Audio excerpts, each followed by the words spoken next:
ಪ್ರೀತಿಯ ವಿದ್ಯಾರ್ಥಿಗಳೇ, ನಾನು ನಿಮ್ಮ ಗುರು ಸರ್, ಗಣಿತ ಗುರು ಯೂಟ್ಯೂಬ್ ಚಾನಲ್ನಿಂದ. ವಿದ್ಯಾರ್ಥಿಗಳೇ, ಇನ್ನೇನು SSLC ಪರೀಕ್ಷೆಗಳು ಹತ್ರ ಬರ್ತಾ ಇದೆ. ಅದಕ್ಕೋಸ್ಕರ ನಾವು ನಮ್ಮ ಯೂಟ್ಯೂಬ್ ಚಾನಲ್ನಿಂದ ಸಂಪೂರ್ಣವಾದಂತಹ ಪಾಠ ಪರಿಚಯ ಜೊತೆಗೆ ಪೂರ್ವ ಸಿದ್ಧತಾ ಪರೀಕ್ಷೆಯಲ್ಲಿ ಬಂದಂತಹ ಪ್ರಶ್ನೆಗಳನ್ನು ನಾವು ಈ ಒಂದು ವಿಡಿಯೋದಲ್ಲಿ ನೋಡೋಣ. ಹಂತ ಹಂತವಾಗಿ ನಿಮಗೆ ಎಲ್ಲಾ ಪಾಠದ ವಿಡಿಯೋಗಳು ದೊರೆಯುತ್ತವೆ. ವಿದ್ಯಾರ್ಥಿಗಳೇ, ಈ ಸಮಾಂತರ ಶ್ರೇಣಿ ಅನ್ನುವಂತಹ ಪಾಠದಲ್ಲಿ ನಾವು ನೀಲನಕ್ಷೆಯನ್ನು ಗಮನಿಸಿದಾಗ ನಮಗೆ ಏನು ದೊರೆಯುತ್ತದೆ ಅಂದ್ರೆ, ಈ ಪಾಠದಲ್ಲಿ 1 ಅಂಕದ 1 ಪ್ರಶ್ನೆ ಬರ್ತದ, 2 ಅಂಕದ 1 ಪ್ರಶ್ನೆ ಬರ್ತದ ಮತ್ತು 4 ಅಂಕದ 1 ಪ್ರಶ್ನೆ ಬರ್ತದ.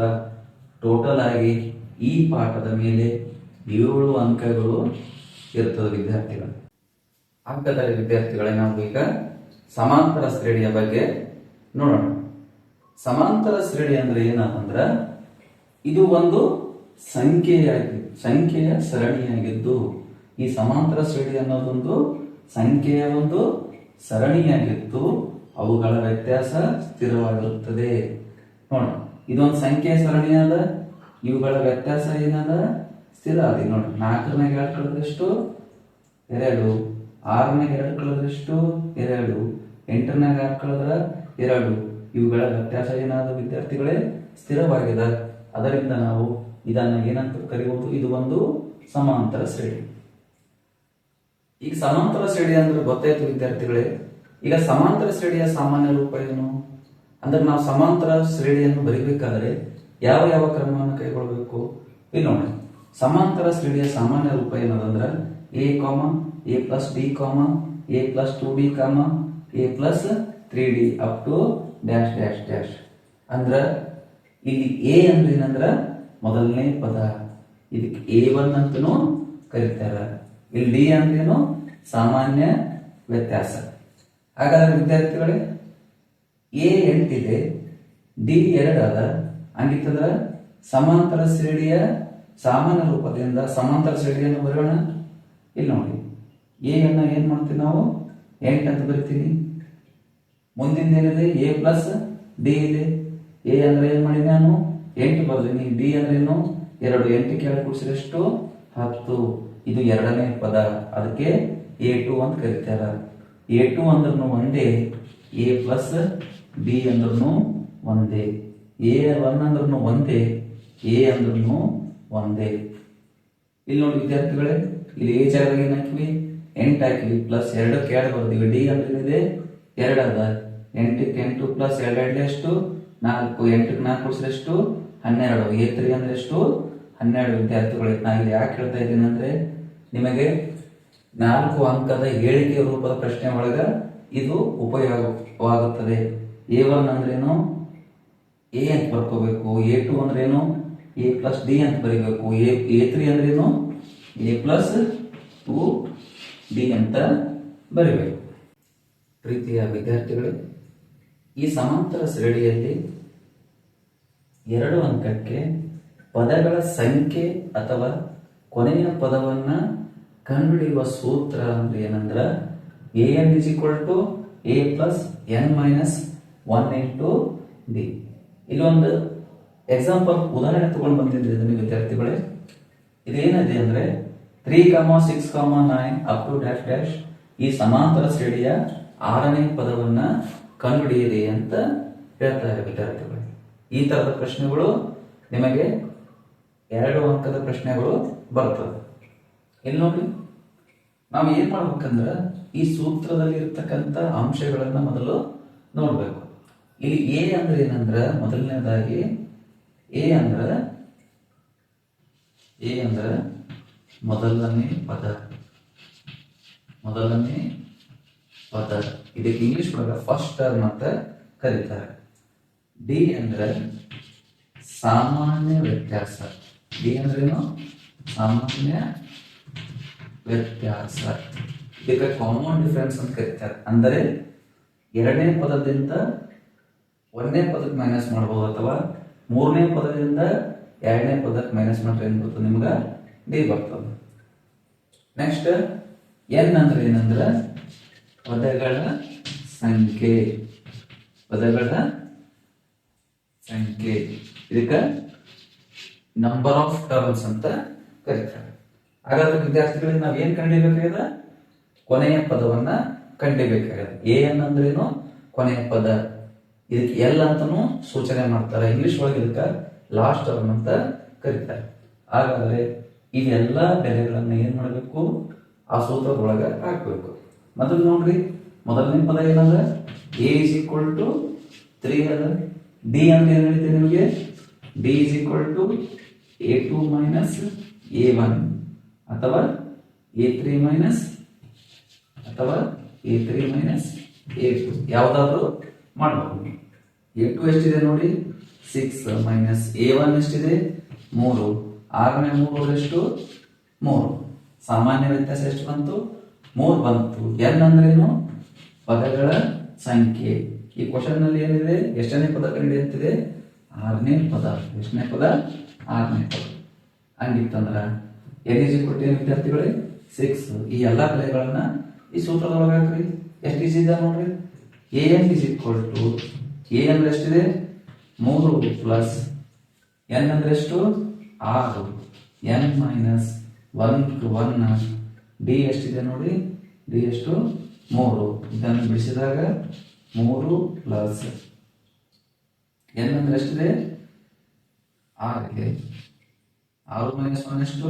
5. ಇಲ್ಲಿ ಗುಣಾಕಾರ ಚಿಹ್ನೆ 5 ಇಂಟು 3. ಇಲ್ಲಿ 3 ಪ್ಲಸ್ 5 3 ಎಷ್ಟು? 15. 15 3 ಕೂಡಿಸಿದ್ರೆ ಎಷ್ಟು? 18. ಅಂತಿತ್ತಂದ್ರೆ A6 ಎಷ್ಟು ವಿದ್ಯಾರ್ಥಿಗಳೇ? 18. ಅಂದ್ರೆ 6ನೇ ಪದ ಎಷ್ಟು? 18.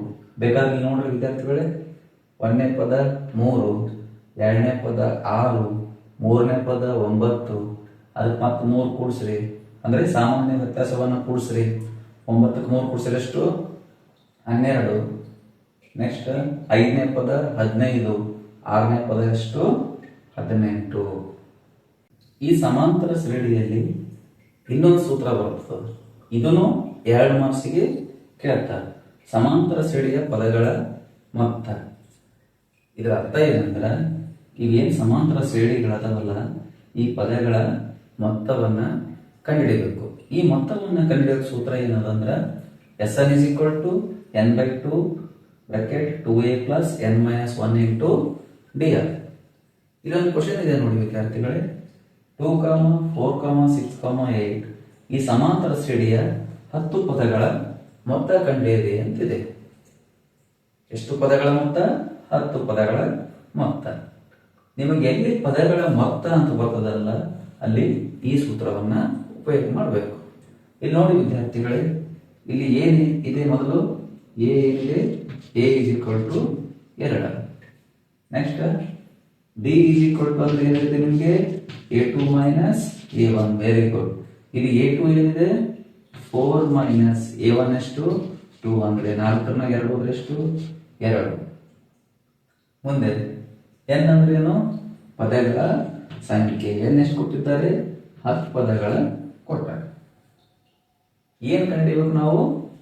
ಎಸ್ ಎನ್ ಅಂದ್ರೆ ಎಸ್ ಎನ್ ಅನ್ನ ಕಂಡುಹಿಡಬೇಕು. ಇಲ್ಲಿ ನೋಡಿ ಸೂತ್ರ ಇದನ್ನ, ಈ ಎಲ್ಲಾ ಬೆಲೆಗಳನ್ನ ಈ ಸೂತ್ರದೊಳಗೆ ಹಾಕ್ತೀನಿ. ಏನಾಗುತ್ತೆ ನೋಡಿ, n/2 ಅಂದ್ರೆ ಏನಾಗ್ತದ? ಎನ್ ಅಂದ್ರೇನು? 10. 10/2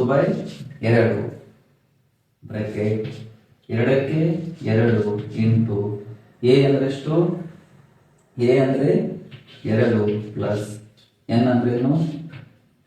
10 ಮೈನಸ್ 1ಕ್ಕೆ 1 ಇಂಟು ಡಿ ಅಂದ್ರೆ ಎಷ್ಟು? ಡಿ ಅಂದ್ರೆ 2. ಇಲ್ಲಿ ನೋಡಿ, ಇಲ್ಲಿ ಕಟ್ತಾ ಹೋಗ್ತದ 2. 1ಲಿ 2, 5 10, 5ಕ್ಕೆ 5, 2 ಎಷ್ಟು? 4 ಪ್ಲಸ್ 10 ಮ್ಯಾಗ 1 ಹೋದ್ರ 9. ಇಲ್ಲಿ ಗುಣಾಕಾರ ಚಿಹ್ನೆ ಇಂಟು 2. ನೆಕ್ಸ್ಟ್ ನೋಡ್ರಿ, ಬೊಡಮಾಸ್ ನಿಯಮದ ಪ್ರಕಾರ ಮೊದಲ ಆವರಣವನ್ನ ಬಿಡಿಸ್ಬೇಕು.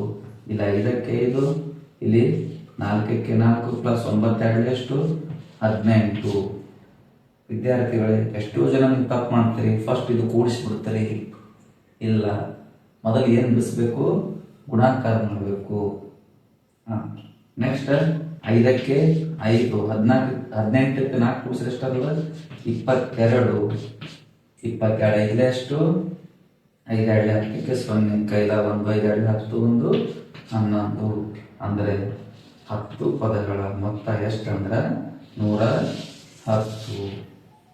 ಈ ಸೂತ್ರವನ್ನು ನಿಮಗೆ 2 ಮಾರ್ಕ್ಸ್ಗೆ ಕೇಳುವಂತ ಸಂಭವ ಇದೆ. ಒಂದು AN ಫಾರ್ಮುಲಾ ಮ್ಯಾಗರ ಕೇಳಿರ್ತಾರೆ, ಇಲ್ಲಾಂದ್ರೆ SN ಫಾರ್ಮುಲಾ ಮ್ಯಾಗರ ಕೇಳಿರ್ತಾರೆ. ಇನ್ನೊಂದು ಕೊನೆಯ ಪದವನ್ನ ಕೊಟ್ಟಾಗ SN ಕಂಡುಹಿಡಿಯುವ ಸೂತ್ರ ಅಂದ್ರೆ ಏನಂದ್ರ SN is equal to n/2 A plus AN. ಅಂದ್ರೆ ನಿಮ್ ಕ್ವಶನ್ ದಾಗ ಕೊನೆಯ ಪದ ಏನಾರ ಕೊಟ್ಟಿದ್ನಂದ್ರ ಅಲ್ಲಿ ಯಾವ ಸೂತ್ರವನ್ನ ಯೂಸ್ ಮಾಡ್ಬೇಕಂದ್ರ SN is equal to n/2 A plus AN. A ಅಂದ್ರ ಮೊದಲನೇ ಪದ, AN ಅಂದ್ರೇನು ಕೊನೆಯ ಪದ. ಇಲ್ಲಿ ನೋಡಿ ವಿದ್ಯಾರ್ಥಿಗಳೇ, ಇಲ್ಲಿವರೆಗೆ ನಾ ಹೇಳಿದಂತ ಕ್ಲಾಸಿನ ಪೂರ್ವ ಜ್ಞಾನವನ್ನು ಉಪಯೋಗ ಮಾಡಿಕೊಂಡು ಇಲ್ಲಿ ಪೂರ್ವ ಸಿದ್ಧತಾ ಪರೀಕ್ಷೆಯಲ್ಲಿ 2 ಅಂಕದ ಪ್ರಶ್ನೆಯನ್ನು ಕೇಳಿದ್ದಾರೆ. ಏನ್ ಕೇಳಿದಾರೆ ಅಂದ್ರೆ 3, 7, 11, ಈ ಸಮಾಂತರ ಶ್ರೇಣಿಯ ಮೊದಲ 10 ಪದಗಳ ಮೊತ್ತವನ್ನ ಸೂತ್ರದ ಸಹಾಯದಿಂದ ಕಂಡುಹಿಡಿಯಿರಿ ಅಂತ ಹೇಳಿದ್ದಾರೆ. ವಿದ್ಯಾರ್ಥಿಗಳೇ, ಈ ಕ್ವಶನ್ ಅನ್ನ ನೀವು ಪಾಸ್ ಮಾಡಿ ಸ್ವಂತ ಬಿಡಿಸಕ್ ಟ್ರೈ ಮಾಡ್ರಿ. ಉತ್ತರವನ್ನ ಕಮೆಂಟ್ ಬಾಕ್ಸ್ ನಲ್ಲಿ ಕಮೆಂಟ್ ಮಾಡಿ. ಇಲ್ಲಿ ನೋಡಿ ವಿದ್ಯಾರ್ಥಿಗಳೇ, ಮೊದಲನೇದಾಗಿ ಮೊತ್ತವನ್ನ ಕಂಡುಹಿಡಿಬೇಕಾಗಿತ್ತಂದ್ರೆ ಯಾವ ಫಾರ್ಮುಲಾ ಯೂಸ್ ಮಾಡಬೇಕು? Very good. ಯಾವ ಫಾರ್ಮುಲಾ ಯೂಸ್ ಮಾಡ್ಬೇಕಂದ್ರ SN ಫಾರ್ಮುಲಾ ಯೂಸ್ ಮಾಡ್ಬೇಕು. ಇಲ್ಲಿ ನೋಡ್ರಿ, A is equal to ಅಂದ್ರೆ ಮೊದಲನೇ ಪದ ಏನದ 3 ಅದ. D is equal to ಎಷ್ಟಾಗ್ತದ A2 minus A1 ಅಥವಾ A3 minus A2 ಮಾಡ್ಬೇಕು. ಅಂದ್ರೆ 7 ನಮ್ಗೆ ಹೋದಷ್ಟು 4. N ಅಂದ್ರೆ ಏನ್ ಬರ್ತದ 10 ಪದಗಳಂದ್ರ N is equal to 10. ಏನ್ ಕಂಡು ಹೇಳ್ತಾರೆ ಅವರು? S 10 is equal to question mark. ಈ ಬೆಲೆಗಳನ್ನ ಬರಿಬೇಕಾದ್ರೆ ಇಲ್ಲಿ ನೋಡ್ರಿ, ಏನದ formula? SN is equal to n/2 bracket 2A plus n minus 1 into D. ನೀವು ಎಕ್ಸಾಮ್ ಪೇಪರ್ ಬಿಡಿಸುವಾಗ ಈ ರೀತಿ ಏನಾರ ಬಂದಿತ್ತಂದ್ರೆ ಅವಕ್ಕ ಬಾಕ್ಸ್ ಹಾಕ್ರಿ ಫಾರ್ಮುಲಾಗಳಿಗೆ. ಒಂದು ವೇಳೆ ನೀವು ಉತ್ತರವನ್ನ ಬಿಡಿಸಲ್ಲಿ ಸ್ವಲ್ಪ ಮಿಸ್ಟೇಕ್ ಆದ್ರೂ ಏನ್ ಮಾಡ್ತಾರ 1 ಮಾರ್ಕ್ಸ್ ಅನ್ನ ಕೊಡ್ತಾರ. ಇಲ್ಲಿ ನೋಡ್ರಿ, N ಅಂದ್ರೆ ಎಷ್ಟದ? S10 is equal to N ಅಂದ್ರೇನು 10/2 bracket 2 into A ಅಂದ್ರೆ ಎಷ್ಟು 3 plus N ಅಂದ್ರೆ ಎಷ್ಟು 10 minus 1 into D ಅಂದ್ರೆ ಎಷ್ಟದ 4. ಇಲ್ಲಿ ನೋಡಿ, 2 1 2 5 10. ಇಲ್ಲಿ 5ಕ್ಕೆ 5 3 2 ಎಷ್ಟು 6 ಪ್ಲಸ್ 10 ಬಂದ್ರೆ ಎಷ್ಟು 9. ಇಲ್ಲಿ ಗುಣಾಕಾರ ಚಿಹ್ನೆ ಇಂಟು 4ಕ್ಕೆ 4. ಇಲ್ಲಿ ನೋಡಿ ವಿದ್ಯಾರ್ಥಿಗಳೇ, 5ಕ್ಕೆ 5 6 ಪ್ಲಸ್ ಓದ್ ಲೆಕ್ಕದಾಗ ಹೇಳಿದ್ದೆ ನಿಮ್ಗೆ, ಮೊದಲ ಗುಣಾಕಾರ ಮಾಡಿ ಆಮೇಲೆ ಕೂಡಿಸ್ಬೇಕು. 9 4 ಎಷ್ಟು? Very good. 9 4 36 is equal to ಇಲ್ಲಿ 5ಕ್ಕೆ 5 ಬರ್ತೀರಿ. 36ಕ್ಕೆ 6 ಕೂಡಿಸಿದ್ರೆ ಎಷ್ಟು 42. ಎಷ್ಟು 42. ಈಗ ನೋಡಿ ವಿದ್ಯಾರ್ಥಿಗಳೇ, 42 5 ಎಷ್ಟು 5 2 ಎಷ್ಟು 10ಕ್ಕೆ 0 ಕೈಲ 1 5 4 ಎಷ್ಟು 20. 20ಕ್ಕೆ 1 ಕೂಡಿಸಿದ್ರೆ ಎಷ್ಟು 21. ಅಂದರೆ S10 is equal to ಏನು ಬಂತಿಲ್ಲಿ 10ನೇ ಪದ ಎಷ್ಟು 10 ಪದಗಳ ಮೊತ್ತ ಎಷ್ಟು 210. ಈ ರೀತಿ ಬರೋದಂದ್ರೆ ನಿಮ್ಗೆ 2 ಮಾರ್ಕ್ಸ್ ಕೊಡ್ತಾರೆ. ಪೂರ್ವ ಸಿದ್ಧತಾ ಪರೀಕ್ಷೆಯಲ್ಲಿ ಕೇಳಿರುವಂತ ಇನ್ನೊಂದು ಪ್ರಶ್ನೆಯನ್ನ ತಗೊಂಡು ಬಂದಿದ್ದೇನೆ. ಅದನ್ನು 2 ಅಂಕಕ್ಕೆ. ಆದ್ರೆ ಇಲ್ಲಿ ಕ್ವಶನ್ ಸ್ವಲ್ಪ ಭಿನ್ನವಾಗಿದೆ. ಸೂತ್ರ ಒಂದೇ ಬರ್ತದ, ಆದ್ರೆ ಕ್ವಶನ್ ಸ್ವಲ್ಪ ಏನದ ಭಿನ್ನ. ಇಲ್ಲಿ ನೋಡ್ರಿ, ಕ್ವಶನ್ ಏನಂದ್ರೆ 100, 96, 92 ಅಪ್ ಟು -12 ಈ ಸಮಾಂತರ ಶ್ರೇಣಿಯ ಪದಗಳ ಸಂಖ್ಯೆಯನ್ನ ಸೂತ್ರ ಉಪಯೋಗಿಸಿ ಕಂಡುಹಿಡಿಯಿರಿ. ಇಲ್ಲಿ ಏನ್ ಕೇಳಿದರೆ ಸಮಾಂತರ ಶ್ರೇಣಿಯ ಪದಗಳ ಸಂಖ್ಯೆ ಅಂದ್ರೆ ಏನು n ಬೆಲೆಯನ್ನ ಕೇಳಿದ್ದಾರೆ. ಇಲ್ಲಿ ಕೊನೆಯದಾಗಿ ಏನ್ ಮಾಡಿದ್ದಾರೆ 12 ಕೊಟ್ಟಾರೆ. ಅಂದ್ರೆ ಇದರ ಅರ್ಥ ಏನಂದ್ರೆ ಕೊನೆಯ ಪದವನ್ನ ಕೊಟ್ಟಾಗ ಏನ್ ಕಂಡಿಡಿ ಅಂತ ಹೇಳ್ಯಾರ, ನಮಗ ಸಂಖ್ಯೆ ಕಂಡಿಡಿ ಅಂತ ಹೇಳ್ಯಾರ. ಈಗ ನೋಡ್ರಿ, ಪದಗಳ ಸಂಖ್ಯೆಯನ್ನು ಕಂಡುಹಿಡಿಯುವ ಸೂತ್ರ ಏನು? an is equal to a plus n minus 1 into d. ನಾ ಏನಾದರೂ ಹಿಂಗೆ ಕ್ವಶನ್ ಅನ್ನ ಕೇಳಿದ್ನೆ ಅಂತ ನೀವು ವಿಡಿಯೋವನ್ನ ಪಾಸ್ ಮಾಡಿ ಏನ್ ಮಾಡಬೇಕು, ಕ್ವಶನ್ ಬಿಡಿಸಿ ಏನ್ ಮಾಡಬೇಕು, ಆನ್ಸರ್ ಅನ್ನ ಕಮೆಂಟ್ ಮಾಡಬೇಕು. ಇಲ್ಲಿ ನೋಡಿ, ಇಲ್ಲಿ ಮೊದಲು ಬರ್ಕೊಂಡು ಎ ಅನ್ನಂದ್ರೇನು? ಎ ಅನ್ನಂದ್ರೇನು? ಕೊನೆಯ ಪದ. ಏನಿಲ್ಲ ನೋಡ್ರಿ, ಕೊನೆಯ ಪದ ಎಷ್ಟದ? 12 ಅದ. ನೆಕ್ಸ್ಟ್ ನೋಡ್ರಿ, ಎ ಇಸ್ ಈಕ್ವಲ್ ಟು ಎಷ್ಟದ? ಎ ಅಂದ್ರೇನು? ಮೊದಲನೇ ಪದ. ಎ ಅಂದ್ರೆ ಎಷ್ಟದ? 100 ಅದ. ನೆಕ್ಸ್ಟ್ ನೋಡ್ರಿ, ಡಿ ಅಂದ್ರೇನು? ಸಾಮಾನ್ಯ ವ್ಯತ್ಯಾಸ. ಅಂದ್ರೆ ಎರಡನೇ ಪದಲಿಂತ ಒಂದನೇ ಪದ ಕಳಿಬೇಕಿಲ್ಲ, ಒಂದನೇ ಪದಲಿಂತ ಮೂರನೇ ಪದಲಿಂತ ಎರಡನೇ ಪದಕ್ಕೆ ಕಳಿಬೇಕು. ಅಂದ್ರೆ 96ನಾಗ 100 ಹೋದ್ರೆ ಎಷ್ಟು ಬರ್ತದ? -4 ಬರ್ತದ. 96ನಾಗ 100 ಕಳಿಬೇಕು, ಹಿಂಗ್ ಕಳಿಬಾರ್ದು. A2 ಲಿಂತ A1 ಕರ ಕಳಿಬೇಕು, ಇಲ್ಲಾಂದ್ರೆ A3 ಲಿಂತ A2 ಕರ ಕಳಿಬೇಕು.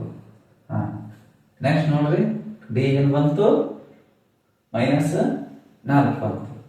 ಈ ಎಲ್ಲಾ ಬೆಲೆಗಳನ್ನ ಈ ಫಾರ್ಮುಲಾದೊಳಗ ಹಾಕೋಣ ನಾವು. ಎ ಅಂದ್ರೆ ಎಷ್ಟದ? 12 ಇಸ್ ಈಕ್ವಲ್ ಟು ಎ ಅಂದ್ರೆಷ್ಟು? 100 ಪ್ಲಸ್ ಎನ್ ಅಂದ್ರೆಷ್ಟು? ಕಂಡುಹಿಡಿಬೇಕಾಗದ. ಎನ್ ಏನು ಬರೀರಿ? -1 ಡಿ ಅಂದ್ರೆ ಎಷ್ಟದ? ಇದು ಬಹಳ ಇಂಪಾರ್ಟೆಂಟ್ ನೋಡ್ರಿ, -4 ಅದ. ಇಲ್ಲಿ ಗುಣಾಕಾರ ಚಿಹ್ನೆ ಇರ್ತದ. 12 ಬರೀತೀರಿ ಇಸ್ ಈಕ್ವಲ್ ಟು 100ಕ್ಕೆ 100. ನೆಕ್ಸ್ಟ್ ನೋಡ್ರಿ ವಿದ್ಯಾರ್ಥಿಗಳು, ಇಲ್ಲಿ -4 ಲಿಂತ ಇಲ್ಲಿ ಎನ್ ಗುಣಿಸ್ಬೇಕು. ನೆಕ್ಸ್ಟ್ -4 ಲಿಂತ -1 ಗುಣಿಸ್ಬೇಕು. ಮೈನಸ್ ಇಂಟು ಪ್ಲಸ್ ಏನಾಗ್ತದ? ಮೈನಸ್ ಆಗ್ತದೆ. Very good. 4 ಇಂಟು ಎನ್ ಏನಾಗ್ತದ? 4 N. Next minus into minus ಏನಾಗ್ತದ? ಪ್ಲಸ್. 4 ಒಂದೇ ಎಷ್ಟು? 4. ವಿದ್ಯಾರ್ಥಿಗಳೇ, ಇದು ಗಮನ ಇಟ್ಟು ನೋಡ್ರಿ, ಆಲ್ಮೋಸ್ಟ್ ಆ ವಿದ್ಯಾರ್ಥಿಗಳು ಇಲ್ಲೇ ತಪ್ಪು ಮಾಡ್ತಾರೆ. ನೆಕ್ಸ್ಟ್ ನೋಡ್ರಿ, 12 ಇಸ್ ಈಕ್ವಲ್ ಟು 100ನ 4 ಕೂಡಿಸಿದ್ರೆ ಎಷ್ಟಾಗ್ತದ? 104. ಏನು ಉಳಿತು ಮುಂದೆ ಇಲ್ಲಿ? -4 ಎನ್. ನಿಮಗೇನು ಬೇಕಾಗ್ಯದ? ಎನ್ ಬೇಕಾಗ್ಯದ, ಹೌದಲ್ಲ? ಈ ಪ್ಲಸ್ ಏನ್ ಮಾಡ್ರಿ, -4 ಎನ್ ಅನ್ನ ಈ ಕಡೆ ತಗೊಂಡ್ಬರ್ರಿ. ಏನ್ ಬರ್ತದ? +4 ಎನ್ ಇಸ್ ಈಕ್ವಲ್ ಟು 104ಕ್ಕೆ 104 ಅಷ್ಟೇ ಬರೀರಿ. -12 ಆ ಕಡೆ ತಗೊಂಡ್ರೆ ಏನಾಗ್ತದ? +12 ಈ ಕಡೆ ತಗೊಂಡ್ರೆ ಏನ್ ಬರ್ತದ? -12. 4 ಎನ್ ಬರೀರಿ ಇಸ್ ಈಕ್ವಲ್ ಟು 104 ಒಳಗ 12 ಹೋದ್ರೆ ಎಷ್ಟಾಗ್ತದ? 104 ಒಳಗೆ 12 ಹೋದ್ರೆ ಎಷ್ಟಾಗ್ತದ? ಇಲ್ಲಿ ನೋಡಿ ವಿದ್ಯಾರ್ಥಿಗಳು, ಹೇಳಿ. 104 ಒಳಗ 12 ಹೋದ್ರೆ ಎಷ್ಟಾಗ್ತಂದ್ರ 92 ಬರ್ತದ. ಹಂಗಿತ್ತು ಎನ್ ಇಸ್ ಈಕ್ವಲ್ ಟು ಏನಾಗ್ತದ? ಗುಣಾಕಾರ ಇರ್ತದೆ. ಈ ಸೈಡ್ ಬಂದ್ರೆ ಏನಾಗ್ತದ? ಭಾಗಾಕಾರ ಆಗ್ತದ. N is equal to 92/4. ಇಲ್ಲಿ ಕರೆಕ್ಟ್ ಹೊಡಿದ್ರು ನೋಡೋ ವಿದ್ಯಾರ್ಥಿಗಳು, ಇಲ್ಲಿ ಕಾಣ್ತದ 4 1 4, 4 2 8, ಇಲ್ಲಿ 1 ಉಳಿತು 12 ಆಗ್ತದ. 4 3 ಎಷ್ಟು? 12. ಅಂದ್ರೆ ಎನ್ ಇಸ್ ಈಕ್ವಲ್ ಟು ಎಷ್ಟು ಬಂತು? 23. ಅಂದ್ರೆ ಎಷ್ಟನೇ ಪದ 12 ಆಗ್ತದ? ಅಂದ್ರೆ 23ನೇ ಪದ 12 ಆಗುತ್ತ. ಪ್ರೀತಿಯ ವಿದ್ಯಾರ್ಥಿಗಳೇ, ಪೂರ್ವ ಸಿದ್ಧತಾ ಪರೀಕ್ಷೆಯಲ್ಲಿ 1 ಅಂಕದ ಪ್ರಶ್ನೆಗಳನ್ನ ತಗೊಂಡು ಬಂದಿದ್ದೇನೆ.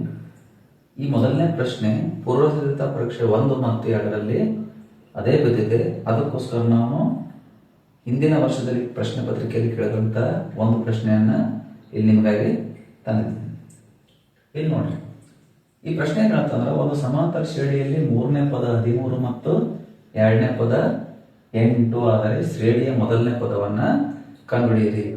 ಇಂಥ ಪ್ರಶ್ನೆಗಳು ಏನಂತಾರೆ ವಿದ್ಯಾರ್ಥಿಗಳಿಗೆ? ಅನ್ವಯಿಕ ಪ್ರಶ್ನೆಗಳು, ಅಂದ್ರೆ ಅಪ್ಲೈಡ್ ಕ್ವಶನ್ಗಳು ಅಂತ ಕರೀತಾರೆ. ಇಲ್ಲಿ ನೋಡ್ರಿ, ಸಮಾಂತರ ಶ್ರೇಣಿಯ 3ನೇ ಪದ ಅಂದ್ರೇನು? ಅಂದ್ರೆ A3 ಇಸ್ ಈಕ್ವಲ್ ಟು ಎಷ್ಟದ? 13 ಅದ. ಮತ್ತ 2ನೇ ಪದ ಅಂದ್ರೆ ಏನ್ ಬರ್ಕೋಬಹುದು ನಾವು? A2 ಇಸ್ ಈಕ್ವಲ್ ಟು 8 ಅದ. ಆದರೆ ಶ್ರೇಣಿಯ ಮೊದಲನೇ ಪದವನ್ನ ಕಂಡುಹಿಡಿಯಿರಿ, ಯಾಕಂದ್ರ ಎ ಕಂಡುಹಿಡಿಯಿರಿ ಅಂತ ಹೇಳ್ತಾರೆ. ಒಂದು ಕ್ಲೂ ಕೊಡ್ತಾ ಇದ್ದೀನಿ ವಿದ್ಯಾರ್ಥಿಗಳೇ, ನಿಮಗೆ ಎ ಮತ್ತು ಡಿ ಅನ್ನ ಕಂಡುಹಿಡಿಬೇಕಾದ್ರೆ ನಿಮ್ಗೆ ಸಮಾಂತರ ಶ್ರೇಣಿಯ ಸಾಮಾನ್ಯ ರೂಪದ ಗೊತ್ತಿರ್ಬೇಕು. ನಾ ಮೊದಲೇ ಹೇಳಿದ್ದೇನೆ A3 ಅನ್ನ ಹೆಂಗ್ ಬರೀಬಹುದು, ಇಲ್ಲಿ A3 ಅನ್ನ A ಪ್ಲಸ್ 2D ಅಂತ ಬರೀಬಹುದು. ಈಸ್ ಈಕ್ವಲ್ ಟು ಅದಿನ ಅಂತ ಬರೀಬಹುದ. ಇಲ್ಲಿ A2 ಅನ್ನ ಏನ್ ಬರೀಬಹುದು, A plus D is equal to 8 ಅಂತ ಬರೀಬಹುದು. ಸಮಾಂತರ ಶ್ರೇಣಿಯನ್ನ ಬರೀಬೇಕಾದ್ರೆ ನಾವು A ಮತ್ತು D ಬೆಲೆಗಳನ್ನ ಕಂಡುಹಿಡಿಯಬೇಕು. ನಿಮಗೆ ವರ್ಜಿಸುವ ವಿಧಾನ ಬರ್ತದೆ. ಇಲ್ಲಿ ಏನ್ ಮಾಡ್ಬೇಕಂದ್ರೆ ಎರಡೂ ಸಮೀಕರಣವನ್ನ ಮೈನಸ್ ಮಾಡಬೇಕು. ಏನ್ ಮಾಡ್ಬೇಕು, ಮೈನಸ್ ಮಾಡ್ಬೇಕು. ಯಾಕಂದ್ರೆ ಇಲ್ಲಿನೂ A ಸೇಮ್ ಅದ, ಇಲ್ಲಿನೂ ಪ್ಲಸ್ ಅದ, ಇಲ್ಲಿನೂ ಪ್ಲಸ್ ಅದ. ಅವಾಗ ಏನ್ ಮಾಡ್ಬೇಕು, ಮೈನಸ್ ಮಾಡಬೇಕು. ಮೈನಸ್ ಮಾಡಿದ ನಂತರ ಚಿಹ್ನೆಗಳಿಲ್ಲಿ ಕೆಳಗಿನ ಚಿಹ್ನೆಗಳಿನ ಅಥವಾ ಚೇಂಜ್ ಆಗ್ತವ. ಪ್ಲಸ್ ಇದ್ದ ಏನಾಗ್ತದ, ಮೈನಸ್ ಆಗ್ತದ. ಇಲ್ಲಿ ಪ್ಲಸ್ ಇದ್ದ ಏನಾಗ್ತದ, ಮೈನಸ್ ಆಗ್ತದ. ಇಲ್ಲಿ ಪ್ಲಸ್ ಇದ್ದ ಏನಾಗ್ತದ, ಮೈನಸ್ ಆಗ್ತದ. ಮೈನಸ್ ಪ್ಲಸ್ ಎ ಮೈನಸ್ ಏನಾಗ್ತದ, ಕ್ಯಾನ್ಸಲ್ ಆಗ್ತದ. ಇಲ್ಲಿ 2D ಅದ, ಇದು ಪ್ಲಸ್ ಇರೋದಿಲ್ಲ. ಇಲ್ಲಿ ಮೈನಸ್ ಬರೋಣ ಏನಾಗ್ತದ, ಇಲ್ಲಿ ಮೈನಸ್ ಆಗ್ತದ. 2D ಒಳಗೆ D ಹೋದ್ರೆ ಏನಾಗ್ತದ, D ಉಳಿತದ. ಅಂದ್ರ D ಈಸ್ ಈಕ್ವಲ್ ಟು ಏನಾಗ್ತದ, 13 8 5 ಉಳಿತದ. ನಮಗೆ D ಬೆಲೆ ಗೊತ್ತಾಯ್ತು, ನಮಗೆ D ಬೇಕಾಗಿಲ್ಲ. ನಮಗೇನ್ ಬೇಕಾಗಿದೆ, ಮೊದಲನೇ ಪದ A ಕಂಡಿಡಿ ಅಂದ ನಾವೇನ್ ಮಾಡ್ಬೇಕಂದ್ರ ಈ D ಬೆಲೆಯನ್ನ ಇದು ಎರಡನೇ ಸಮೀಕರಣ ಒಳಗೆ ಹಾಕಮ್ಮ. ಏನಂದ್ರೆ ಎರಡನೇ ಸಮೀಕರಣ A plus D is equal to 8 ಅದ. ಈ D ಬೆಲೆಯನ್ನ ಎದ್ರೊಳಗೆ ಹಾಕ್ತೀನ, ಈ ಸಮೀಕರಣದಾಗ ಹಾಕ್ತೀನಿ. A plus 5 is equal to 8 ಆಗ್ತದ. ನಮಗೇನ್ ಕೇಳ್ಯಾರವರು, A ಬೆಲೆ ಕೇಳ್ಯಾರ. A is equal to plus 5 ಇದ್ದದ, ಆ ಕಡೆ ಹೋದ್ರೆ ಏನಾಗ್ತದ, minus 5. 8 minus 5 is equal to ಏನಾಗ್ತದ ಅಂದ್ರೆ 3 ಆಗ್ತದ. ಅಂದ್ರೆ ಮೊದಲನೇ ಪದ A ಈಸ್ ಈಕ್ವಲ್ ಟು ಏನು, 3. ವಿದ್ಯಾರ್ಥಿಗಳೇ, ಇಲ್ಲೊಂದು ಪ್ರಶ್ನೆ ಕೇಳಿದ್ದಾರೆ ನೋಡಿ. 6, x, 14 ಇವು ಸಮಾಂತರ ಶ್ರೇಣಿಯಲ್ಲಿದ್ದರೆ x ನ ಬೆಲೆಯನ್ನು ಕಂಡುಹಿಡಿಯಿರಿ. ಈ ರೀತಿಯಾಗಿ ಏನಾರ ಪ್ರಶ್ನೆ ಕೇಳಿದ್ರಂದ್ರೆ ನೀವು ಏನ್ ಮಾಡ್ಬೇಕಂದ್ರ ಈ ಎರಡೂ ಪದಗಳನ್ನ, ಕೊನೆಯ ಎರಡು ಪದಗಳನ್ನ ಕೂಡಿಸ್ಬೇಕು. ಕೂಡಿಸಿ ಅದಕ್ಕೆ ಡಿವೈಡೆಡ್ ಬೈ 2 ಮಾಡಿಬಿಟ್ರೆ ನಿಮಗೇನ್ ಬರ್ತದ, ಈ ಆಪ್ಷನ್ ಒಳಗಿರುವ ಉತ್ತರ ಬರ್ತದೆ. ಇಲ್ಲಿ ನೋಡಿ, ಕೊನೆಯ ಎರಡು ಪದಗಳು ಯಾವ ಬರ್ತವ, 6 ಅದ, ನೆಕ್ಸ್ಟ್ ಏನದ ಪ್ಲಸ್ 14 ಅದ. ಇವೆರಡಕ್ಕೂ ಕೂಡಿಸಿ ಡಿವೈಡೆಡ್ ಬೈ ಏನ್ ಮಾಡ್ಬೇಕು, 2 ಮಾಡಬೇಕು. 6 14 ಕೂಡಿಸಿರಷ್ಟು 20 ಡಿವೈಡೆಡ್ ಬೈ 2. ಇಲ್ಲಿ ನೋಡ್ರಿ, 2 1 2 10. ಅಂದ್ರೆ ಇದು x ನ ಬೆಲೆ ಏನಂತದ, 10. ಆಪ್ಷನ್ ಯಾವುದು, ಎ ರೈಟ್ ಆನ್ಸರ್. ಪ್ರೀತಿಯ ವಿದ್ಯಾರ್ಥಿಗಳಿಗೆ, ಕೊನೆಯದಾಗಿ ನಾವು ಪೂರ್ವ ಸಿದ್ಧತಾ ಪರೀಕ್ಷೆಯಲ್ಲಿ ಬಂದಿರುವಂತಹ 4 ಅಂಕದ ಒಂದು ಪ್ರಶ್ನೆಯನ್ನು ನೋಡೋಣ. ಈ ಪ್ರಶ್ನೆಗಳನ್ನು ನಾವು ಹೇಳಿಕೆ ರೂಪದ ಪ್ರಶ್ನೆಗಳಂತ ಕರಿತೀವಿ. ಯಾಕಂದ್ರೆ ಈ ಪ್ರಶ್ನೆಯು ನಿಮ್ಮ ಜ್ಞಾನಾಧಾರಿತ ಪ್ರಶ್ನೆ ಆಗಿದೆ. ಇಲ್ಲಿ ನಿಮ್ಮ ಜ್ಞಾನವನ್ನು ಅಳಿತಾರೆ. ಅಂದ್ರೆ ಮಗು ಯಾವ ರೀತಿ ಈ ಪ್ರಶ್ನೆಯನ್ನು ಅರ್ಥೈಸಿಕೊಂಡು ಅದಕ್ಕೆ ಉತ್ತರವನ್ನ ನೀಡಬಲ್ಲದು ಅಂತ ಅಳೆಯೋದಕ್ಕೆ ಏನ್ ಮಾಡ್ತಾರ, ಈ ಪ್ರಶ್ನೆಗಳನ್ನ ಏನ್ ಮಾಡ್ತಾರ, ನಿಮಗೆ ಕೇಳ್ತಾರೆ. ಮೊದಲನೇದಾಗಿ ಈ ಪ್ರಶ್ನೆಗಳನ್ನ ಸರಿಯಾಗಿ ಓದಿ ಸಮೀಕರಣವನ್ನ ರೂಪಿಸಿ A ಮತ್ತು D ಬೆಲೆಗಳನ್ನು ಕಂಡುಹಿಡಿಯುವುದು ನಮ್ದು ಮುಖ್ಯ ಕರ್ತವ್ಯ ಆಗಿರ್ತದೆ. ಇಲ್ಲಿ ನೋಡಿ, ಒಂದು ಸಮಾಂತರ ಶ್ರೇಣಿಯಲ್ಲಿ 6ನೇ ಪದವು, 6ನೇ ಪದ ಅಂದ್ರೆ ಏನ್ ಬರೀಬಹುದು ನಾವು, A6. ಏನ್ ಬರೀಬಹುದು, A6.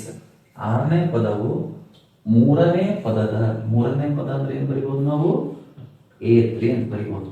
ಈ 6ನೇ ಪದವು 3ನೇ ಪದದ 2ರಷ್ಟಕ್ಕಿಂತ, ಅಷ್ಟು ಅಂತ ಬಂತಂದ್ರೆ ಇಲ್ಲಿ ಯಾವ ಚಿಹ್ನೆ ಇರ್ತದ, ಗುಣಾಕಾರ ಚಿಹ್ನೆ ಇರ್ತದ. 2ರಷ್ಟಕ್ಕಿಂತ 1 ಹೆಚ್ಚಾಗಿದೆ ಅಂತ ಹೇಳ. ಅಂದ್ರ ಇಲ್ಲಿ ನೋಡಿ, ಒಂದು ಸಮಾಂತರ ಶ್ರೇಣಿಯಲ್ಲಿ 6ನೇ ಪದವು 3ನೇ ಪದದ 2ರಷ್ಟಕ್ಕಿಂತ 1 ಹೆಚ್ಚಾಗಿದೆ. ಎರಡನೇ ಹೇಳಿಕೆ ನೋಡಿ, ಅದರ 4ನೇ ಮತ್ತು 5ನೇ ಪದಗಳ ಮೊತ್ತವು, ಅದರ 4ನೇ ಮತ್ತು 5ನೇ ಪದಗಳ ಮೊತ್ತ. 4ನೇ ಪದ ಅಂದ್ರೇನು, A4, ಮತ್ತ 5ನೇ ಪದ ಅಂದ್ರೇನು, A5. ಇವೆರಡರ ಮೊತ್ತವು, 5ನೇ ಪದಗಳ ಮೊತ್ತವು 2ನೇ ಪದದ 5ರಷ್ಟಕ್ಕಿಂತ, 2ನೇ ಪದ ಅಂದ್ರೇನು, A2. 2ನೇ ಪದದ 5ರಷ್ಟಕ್ಕಿಂತ ಅಂದ್ರೆ ಅಷ್ಟು ಅಂದ್ರೇನು, ಗುಣಾಕಾರ. 5ರಷ್ಟಕ್ಕಿಂತ 5ರಷ್ಟಿದೆ ಅಂದ್ರೆ ಇಸ್ ಈಕ್ವಲ್ ಟು ಈ ಸಮಾಂತರ ಶ್ರೇಣಿಯ 10ನೇ ಪದವನ್ನು ಕಂಡುಹಿಡಿ ಅಂತ ಹೇಳ್ತದೆ. ಅಂದ್ರೆ A10 is equal to question mark. ವಿದ್ಯಾರ್ಥಿಗಳೇ, ಈ ರೀತಿ ಪ್ರಶ್ನೆ ಬಂದಾಗ ನಿಮ್ಗೆ ಈ ರೀತಿಯಾಗಿ ಸಮೀಕರಣವನ್ನ ಬರ್ಕೊಳಕ್ ಬರಬೇಕು. ಈಗ ನೋಡ್ರಿ, ನಾವು ಸಮೀಕರಣವನ್ನ ಬಿಡಿಸೋಣ. ಮೊದಲು ನಿಮ್ಗ ವರ್ಜಿಸುವ ವಿಧಾನದಿಂದ ಬಿಡಿಸ್ತಿದ್ರಲ್ಲ, ಅದೇ ರೀತಿ ನಾವು ಸಮೀಕರಣವನ್ನು ಮಾಡ್ಕೊಂಡು ಏನ್ ಮಾಡಬೇಕು, ಬಿಡಿಸ್ಬೇಕು. ಇಲ್ಲಿ A6 ಅಂದ್ರೆ ಏನ್ ಬರೀಬಹುದು ನಾವು, A plus 5D is equal to 2 ಬರಿತೀವಿ. ಇಲ್ಲಿ ಗುಣಾಕಾರ ಚಿಹ್ನೆ ಇರ್ತದೆ. A3 ಅಂದ್ರೆ ಏನ್ ಬರೀಬಹುದು, A plus 2B plus 1 plus 1. Next ನೋಡ್ರಿ, A plus 5D is equal to 2 into A ಏನಂತದ 2A ಪ್ಲಸ್ 2 ಇಂಟು 2 ಏನಂತದ 4D ಪ್ಲಸ್ 1 1. ನೆಕ್ಸ್ಟ್ ಏನ್ ಮಾಡ್ಬೇಕಂದ್ರ, ನೆಕ್ಸ್ಟ್ ನಾವು ಇಲ್ಲಿ ನೋಡಿ 4D ಅನ್ನ ಈ ಕಡೆ ತಗೊಂಡು ಬರ್ತೀನಿ, A ಅನ್ನ ಆ ಸೈಡ್ ಹೋಗ್ತೀನಿ. ನೋಡ್ರಿ 5D ಇಲ್ಲೇ ಬರ್ತದ, ಪ್ಲಸ್ 4D ಈ ಸೈಡ್ ಬಂದ್ರೆ ಏನಾಗ್ತದ minus 4D is equal to 2A ಏನ್ ಮಾಡ್ತೀರಿ 2A ಪ್ಲಸ್ ಇದೆ ಈ ಕಡೆ ಬಂದ್ರೆ ಏನಾಗ್ತದ ಮೈನಸ್ A ಪ್ಲಸ್ 1 ಪ್ಲಸ್ 1. ನಾ ಯಾಕೆ ಈ ರೀತಿ ಮಾಡ್ಕೊಳತ್ತೀನಿ ಅಂದ್ರೆ, ನಾವು ನಮ್ಗೆ ಯಾವುದೇ ಪದವನ್ನ ಕಂಡುಹಿಡಿಬೇಕಾಗಿತ್ತು ನಮಗೆ A ಮತ್ತು D ಬೆಲೆಗಳು ಅವಶ್ಯಕವಾಗಿ ಬೇಕು ನಮಗೆ. ಅದರ ಸಲುವಾಗಿ ನಾನು A ಮತ್ತು D ಬೆಲೆಗಳನ್ನ ಮೊದಲ ಕಂಡುಹಿಡಿಯಾಕ್ತೇನೆ. 5D ಒಳಗ 4D ಹೋದ್ರೆ ಎಷ್ಟಾಗ್ತದ, D ಉಳಿತದ. ನೋಡಿ D is equal to 2A ಒಳಗೆ ಹೋದ್ರೆ ಏನಾಗ್ತದ A ಪ್ಲಸ್ ಇಲ್ಲಿ 1ಕ್ಕೆ 1. ಇದಕ್ಕೆ ಸಮೀಕರಣ ನಾ ಏನ್ ಮಾಡ್ತೀನಿ 1 ಅಂತ ಗುರುತು. ನೆಕ್ಸ್ಟ್ ನೋಡ್ರಿ, ಈ ಸಮೀಕರಣಕ್ಕೆ ಬರ್ರಿ. ಇಲ್ಲಿ A4 ಅಂದ್ರೆ ಏನ್ ಬರೀಬಹುದು ನಾವು, A ಪ್ಲಸ್ 3D ಅಂತ ಬರೀಬಹುದು. ಪ್ಲಸ್ A5 ಅಂದ್ರೆ ಏನ್ ಬರೀಬಹುದು ನಾವು, A plus 4D is equal to 5 into A2 ಅಂದ್ರೆ ಏನ್ ಬರೀಬಹುದು A ಪ್ಲಸ್ D. ವಿದ್ಯಾರ್ಥಿಗಳು, ನಿಮ್ಗೆ ಏನಿದ್ರು ಕನ್ಫ್ಯೂಸ್ ಆಗ್ತಾ ಇದ್ರೆ ನಾ ವಿಡಿಯೋವನ್ನ ಮೊದಲಿಂದ ಹೇಳ್ತೀನಿ. ಆ ವಿಡಿಯೋವನ್ನ ನಿಮ್ಗೆಲ್ಲ ಇರ್ತಾರಲ್ಲ, ಪಾಸ್ ಮಾಡಿ ರಿಪೀಟ್ ಆಗಿ ನೋಡಿ, ಅರ್ಥ ಆಗ್ತದೆ. ಇಲ್ಲಿ ನೋಡ್ರಿ, A ಕೂಡಿಸಿದ್ರೆ ಏನಾಗ್ತದ 2A ಪ್ಲಸ್ 3D 4D ಕೂಡಿಸಿದ್ರೆ ಎಷ್ಟಾಗ್ತದ 7D ಇಸ್ ಈಕ್ವಲ್ ಟು, ಈಗ ನೋಡ್ರಿ 5 ಇಂಟು A ಏನಾಗ್ತದ 5A ಪ್ಲಸ್ 5 ಇಂಟು D ಏನಾಗ್ತದ 5D. ನೆಕ್ಸ್ಟ್ ನೋಡಿ ವಿದ್ಯಾರ್ಥಿಗಳೇ, 5D ಅನ್ನ ಈ ಕಡೆ ತಗೊಂಡ್ ಬರ್ತೀನಿ, 2A ಅನ್ನ ಈ ಸೈಡ್ ತಗೊಂಡ್ ಬರ್ತೀನಿ. ಇಲ್ಲಿ ನೋಡ್ರಿ 7D ಪ್ಲಸ್ 5D ಅನ್ನ ಈ ಕಡೆ ಬಂದ್ರೆ ಏನಾಗ್ತದ minus 5D is equal to 5A ಬರೀತೀನಿ, ಪ್ಲಸ್ 2A ಈ ಸೈಡ್ ಬಂದ್ರೆ ಏನಾಗ್ತದ ಮೈನಸ್ 2A. ನೆಕ್ಸ್ಟ್ ನೋಡಿ 7D ಒಳಗ 5D ಹೋದ್ರೆ ಏನಾಗ್ತದ 2D ಇಸ್ ಈಕ್ವಲ್ ಟು 5 ಒಳಗ 2A ಹೋದ್ರೆ ಏನಾಗ್ತದ 3A. ಆದ್ರೆ ವಿದ್ಯಾರ್ಥಿಗಳೇ, ನಾವು ಸಮೀಕರಣ 1ರಲ್ಲಿ D ಬೆಲೆಯನ್ನು ಕಂಡುಹಿಡಿದ್ವಿ. ಏನು, D is equal to A plus 1. ಈ ಸಮೀಕರಣ 1ಅನ್ನು ನಾನು ಏನ್ ಮಾಡ್ತೀನಿ, ಈ ಸಮೀಕರಣದಾಗ ಹಾಕ್ತೀನಿ. ಅಂದ್ರೆ D ಜಾಗದಾಗ ಏನ್ ಮಾಡ್ತೀನಿ A ಪ್ಲಸ್ 1 ಅನ್ನ ಹಾಕ್ತೀನಿ. ನೋಡ್ರಿ 2 ಬರಿತೀನಿ. D ಅಂದ್ರೆ ನೋಡಿ ಇಲ್ಲಿ ಇಂಟು ಚಿಹ್ನೆ ಇರ್ತದೆ. A plus 1 is equal to 3A 3A ಬರ್ತೇನೆ.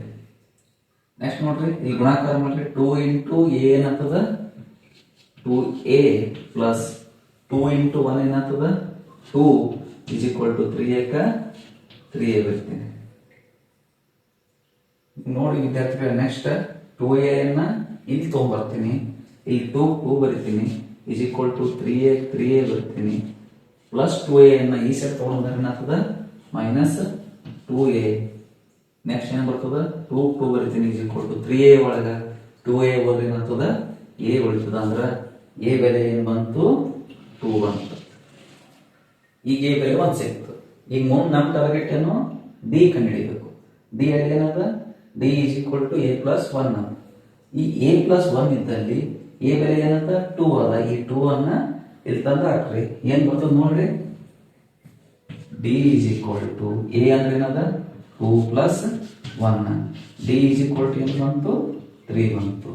ಇಲ್ಲಿ ನೋಡಿ ವಿದ್ಯಾರ್ಥಿಗಳು, ನಿಮ್ಗೆ D ಬೆಲೆನೂ ಸಿಕ್ತು, ನೆಕ್ಸ್ಟ್ A ಬೆಲೆನೂ ಸಿಕ್ತು.